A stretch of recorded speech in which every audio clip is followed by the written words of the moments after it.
La Inquisición se instauró en España en 1242 y no fue abolida formalmente hasta 1834. Su actuación más intensa se registra entre 1478 y 1700, durante el gobierno de los reyes católicos y los Austria. En cuanto al número de ajusticiados, los estudios realizados por Henningens y Contreras sobre las 44.674 causas abiertas entre los años 1540 y 1700 concluyeron que fueron quemadas en la hoguera 1.346 personas, algo menos de 9 personas al año en todo el imperio. Esta aseveración es merecedora de un matiz para poder aclararnos. Si es cierto que la Inquisición estuvo presente en España desde el siglo XIII, no es menos cierto que estuvo presente en Aragón, en Portugal y en Navarra, pero no en el resto de España, donde apareció en 1478. Este trabajo tiene por objeto estudiar el origen, el desarrollo y aspectos y verosimilitud de la leyenda que ha anulado a España durante siglos y demostrar que dentro de los términos de la justicia es imposible adjudicar a España ni por asomo no ya el monopolio del genocidio, como la incultura generalizada tiene asumido, sino tan siquiera la lejana connivencia con el mismo. Aunque el estudio de los argumentos que vamos a ir desarrollando ha hecho que la posición inicial del estudioso haya variado, debemos reconocer que no hay establecimiento alguno de cualquier naturaleza que sea que carezca de abusos.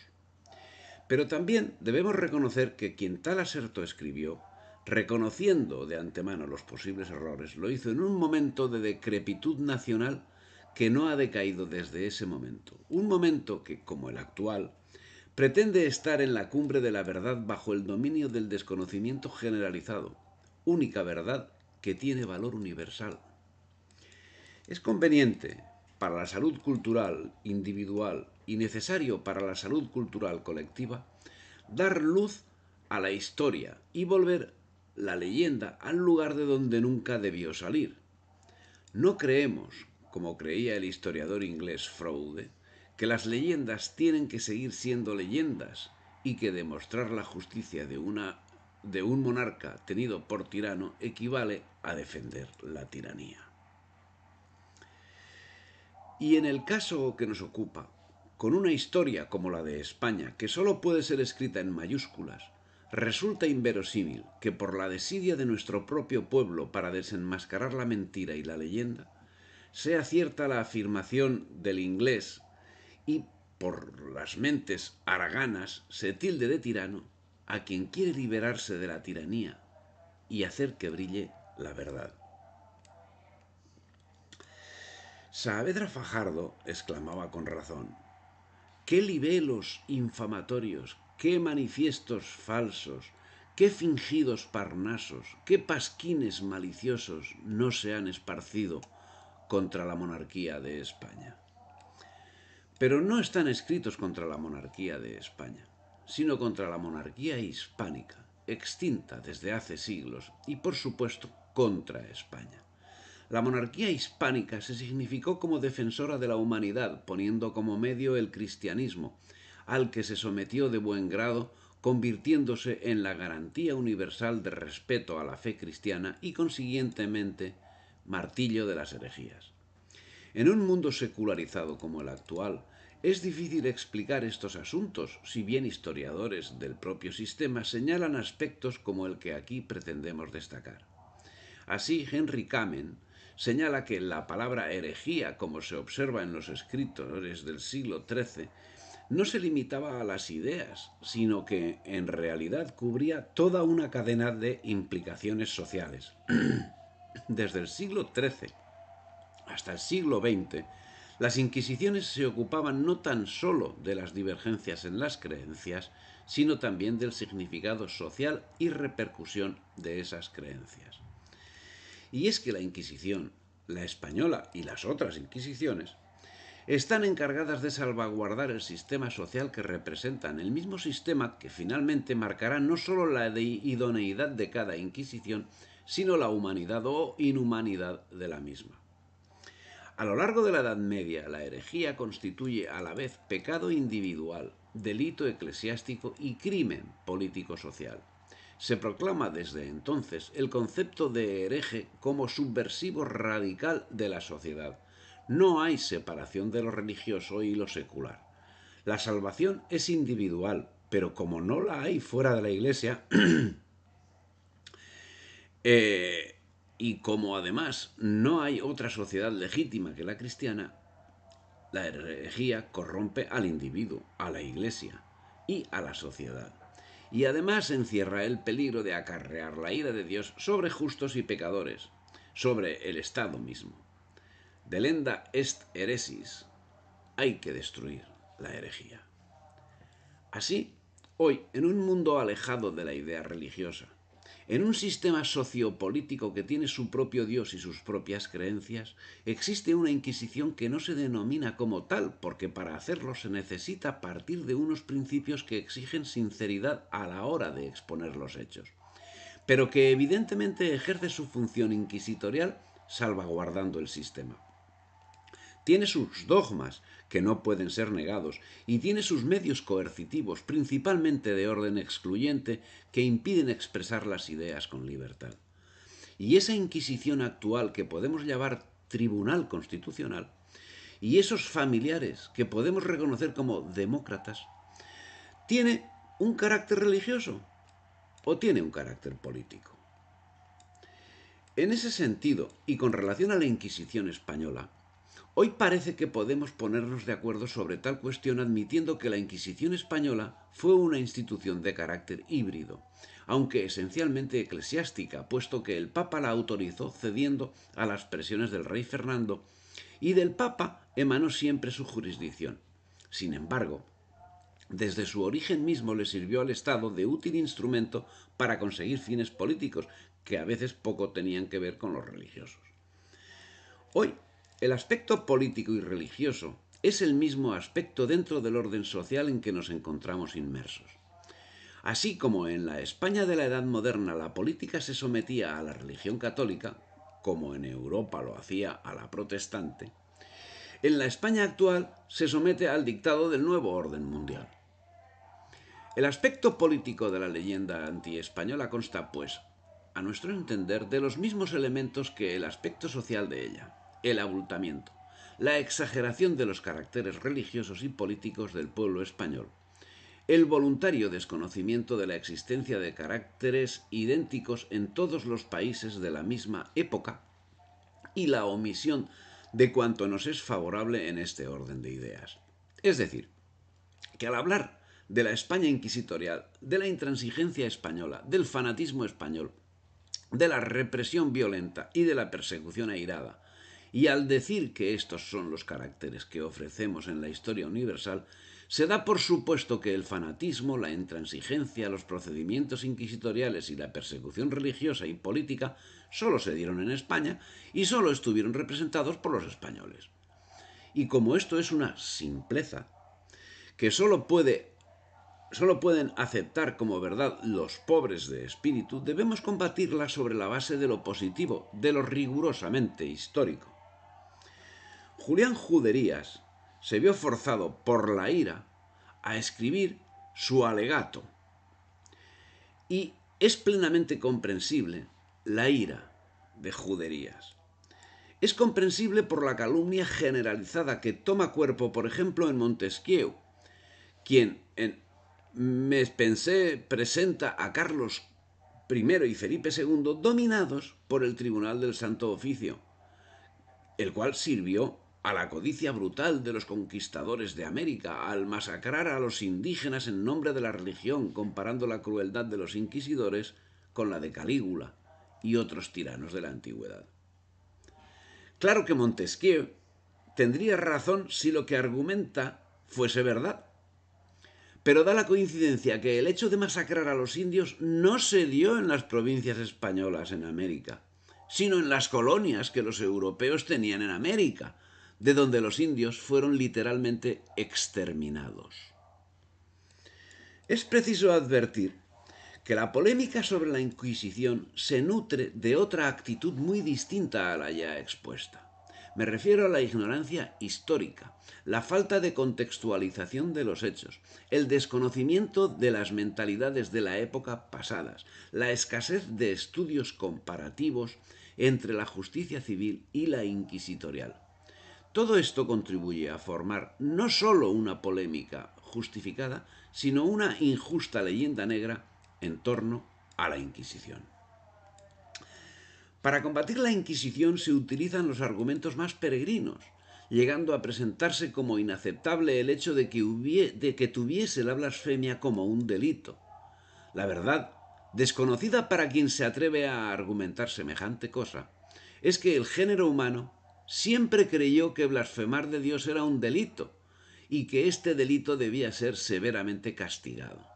Desde que los ajos y las cebollas subieron entre los egipcios a la dignidad de dioses, ya era un delito el violarlos, dijo Juvenal. Es en los tiempos del nuevo orden mundial donde ha cambiado el concepto, pero no porque haya dejado de ser delito blasfemar de Dios, sino porque el nuevo Dios es el sistema. Y lo que es blasfemia hoy no es hablar mal de Dios, sino hablar mal del sistema. Lo que resulta curioso y grotesco, a lo largo especialmente de los 2 últimos siglos, es la aculturización del pueblo español, que ha pasado del más profundo de los desprecios hacia todo lo que nos llegaba de la Europa protestante y liberal, al más profundo de los complejos por la gloriosa historia de España. El ambiente creado por los relatos fantásticos que acerca de nuestra patria han visto la luz pública en todos los países, las descripciones grotescas que se han hecho siempre del carácter de los españoles como individuos y colectividad, la negación o por lo menos la ignorancia sistemática de cuanto es favorable y hermoso en las diversas manifestaciones de la cultura y del arte, las acusaciones que en todo tiempo se han lanzado sobre España, fundándose para ello en hechos exagerados, malinterpretados o falsos en su totalidad, y finalmente la afirmación contenida en libros al parecer respetables y verídicos, y muchas veces reproducida, comentada y ampliada en la prensa extranjera de que nuestra patria constituye, desde el punto de vista de la tolerancia, de la cultura y del progreso político, una excepción lamentable dentro del grupo de las naciones europeas. La voluntad que me lleva a la realización de este estudio, que vaya por delante a quien sirve es a mí, y si por casualidad sirve a alguien más será para mí una gran satisfacción, es llegar a conocer algo de la realidad del Santo Oficio, en relación al momento histórico en que se desarrolló, tanto el que le tocaba de forma más directa como el que existía en ámbitos distintos, esencialmente europeos, y la función que cumplió en las relaciones tanto sociales como internacionales.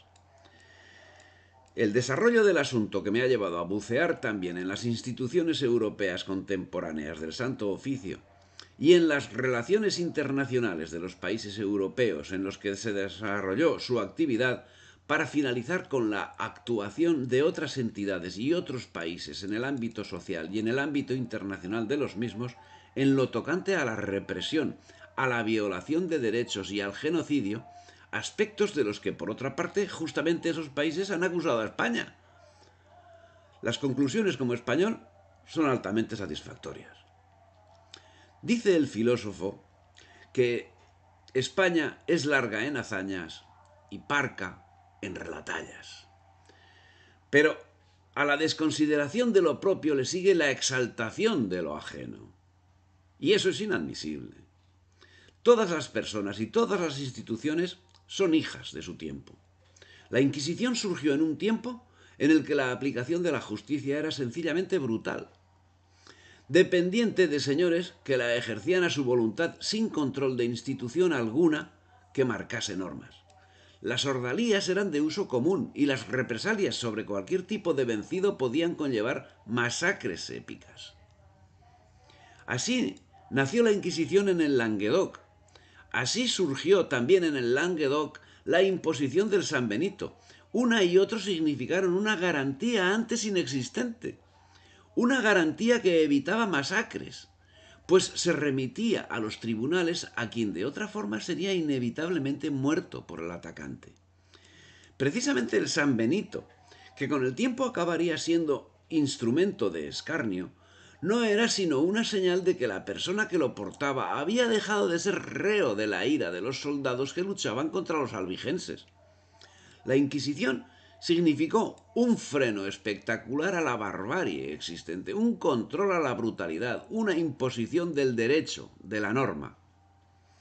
Demostrar la relativa moderación de procesal y penal del Santo Oficio, o el exiguo número de relajados en persona y efigie desde antes ya de mediados del siglo XVI hasta su abolición, o la benevolencia de que, a diferencia de todos los demás países tan cultos de Europa y la América sajona hizo gala con la brujería, obliga por supuesto a cambiar radicalmente las ideas que común y popularmente se tienen sobre la Inquisición, pero no autoriza a eximirla de culpa, tampoco llegamos ahí.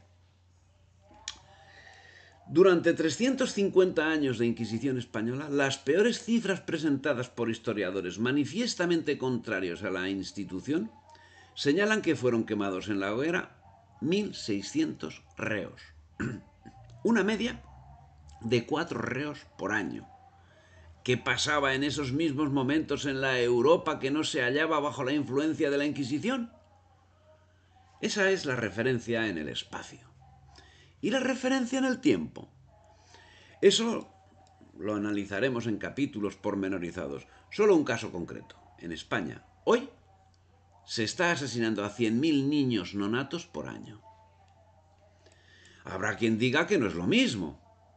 Y yo afirmo que no es lo mismo. La inocencia o la culpabilidad de los reos de la Inquisición será discutida. Dudo mucho que la inocencia de las víctimas del aborto sea discutida por alguien. La relación es avasalladora. 4 por 100.000 por año. ¿Qué diríamos si apareciese una institución que consiguiese reducir el número de crímenes del aborto a 4 por año? No por eso dejaría de ser un crimen, pero a nadie se le ocurriría ver en esa institución el paradigma del aborto. Otra cosa sería que de aborto cero se pasase a 4 abortos por año.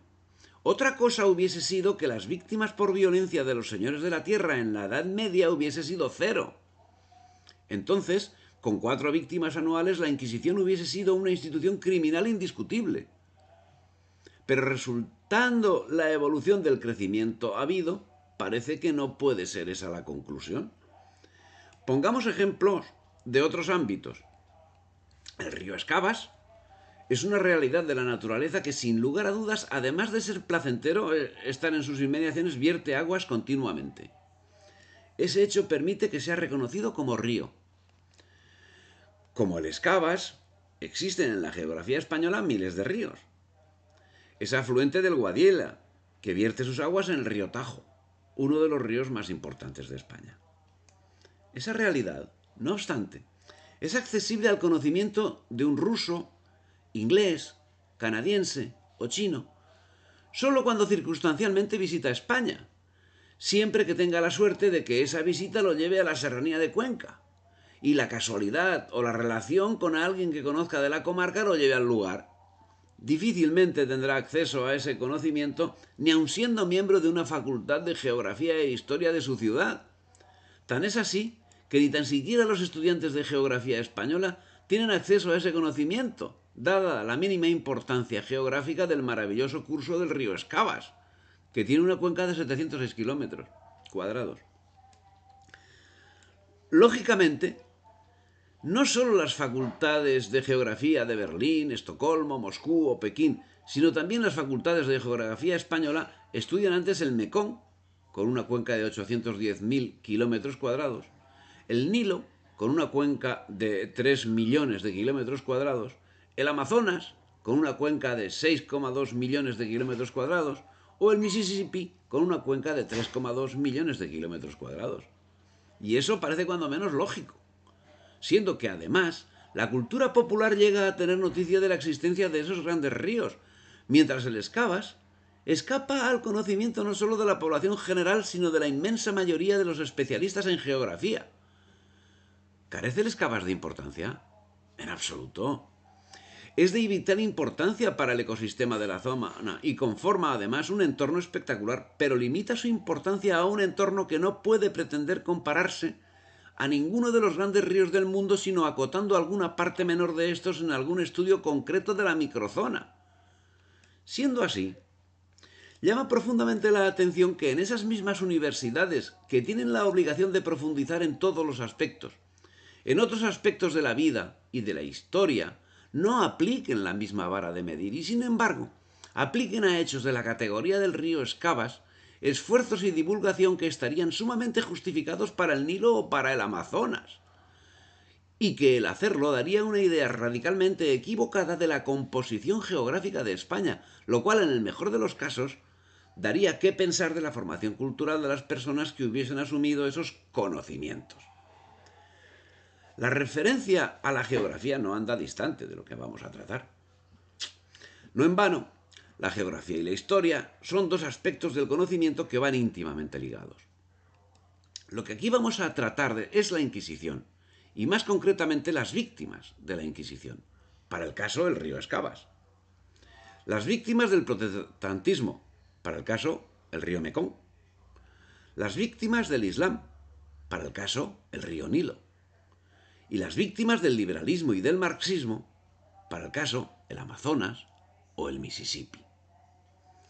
Veamos las referencias existentes en Internet a fecha de julio de 2013 sobre las cuestiones señaladas.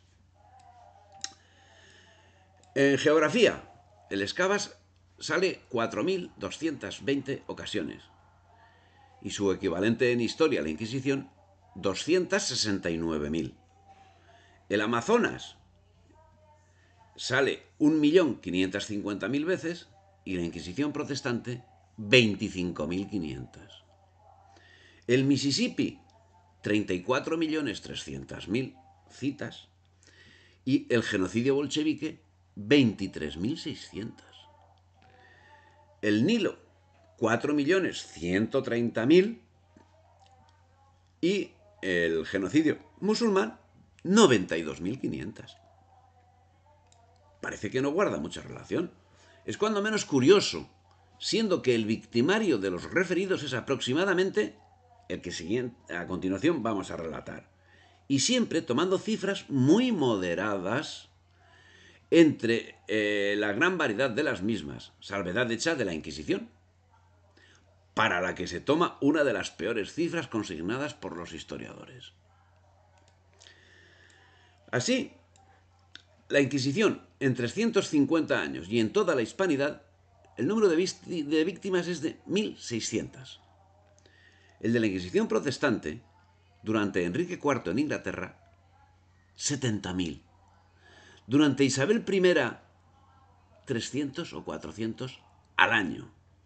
La caza de brujas en Alemania, Francia e Inglaterra durante el siglo XVII y la mitad del siglo XVIII, 70.000. Los anabaptistas, el año 1525, 100.000. Los judíos en el año 116, 240.000. En cuanto al liberalismo, la Revolución Francesa entre 1792 y 1794, 40.000. En Nueva Inglaterra en 1675, 12.000. En la Comuna de París, 100.000. Los Boer en 1902, 26.000. En Australia, entre 1770 y 1911, 700.000. La población era de 700.000 en 1770 y de 31.000 en 1911. En 1948 en Pakistán, 300.000. En Filipinas entre 1899 y 1913, 1.000.000. En Namibia entre 1904 y 1907, 75.000. El bombardeo de Dresden y Hamburgo de 1945, 500.000. Los bombardeos de Hiroshima y Nagasaki, 700.000.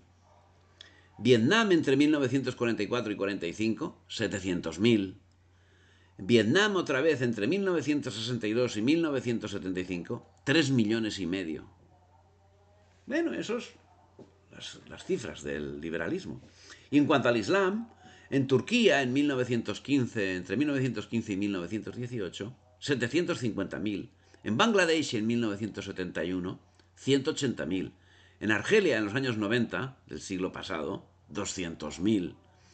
Y en cuanto al comunismo, el terror rojo en Madrid en el 36, 12.000.